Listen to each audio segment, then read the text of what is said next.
Tapi angka 7 di dalam masyarakat Bugis itu juga punya makna tafaul, disebut mat 77.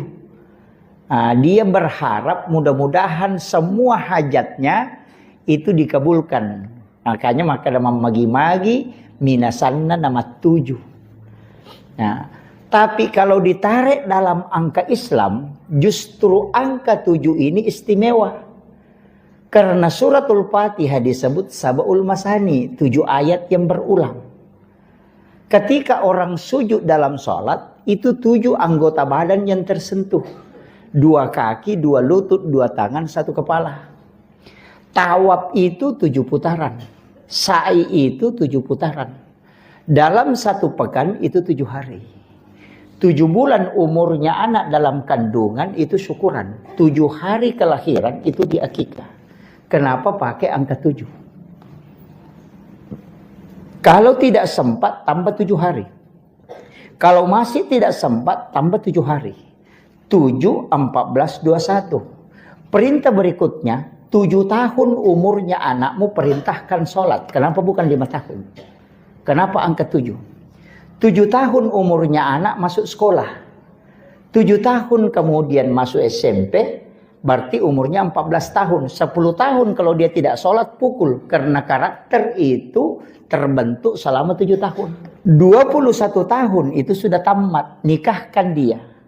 Di umur 21 sampai 28 anak itu tidak menikah. Maka hilang keinginan menikahnya. Nanti di umur 42 itu baru muncul kembali. Makanya biasanya orang yang sudah menikah pun akan muncul di situ. Nah, ini, ya, saya anukan Pak. Kenapa ulama yang pakai ilmu adadi itu bilangan itu pakai itu. Dan itu disampaikan kalau ada orang bekerja keras, umurnya sudah sampai 42 dan dia tidak berhasil, memang kehidupannya begitu-begitu. Itu sudah ditakdirkan begitu. Makanya kalau ada orang pergi merantau na 43 umurnya ke atas na tidak berhasil, suruh pulang.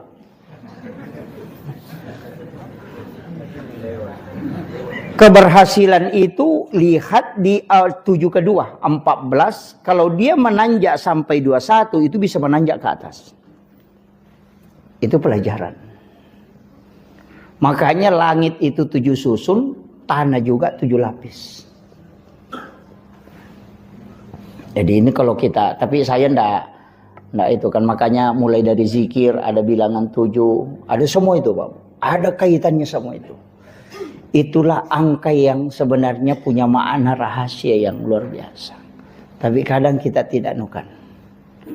Ndak terlalu amati itu. Gitu kan itu.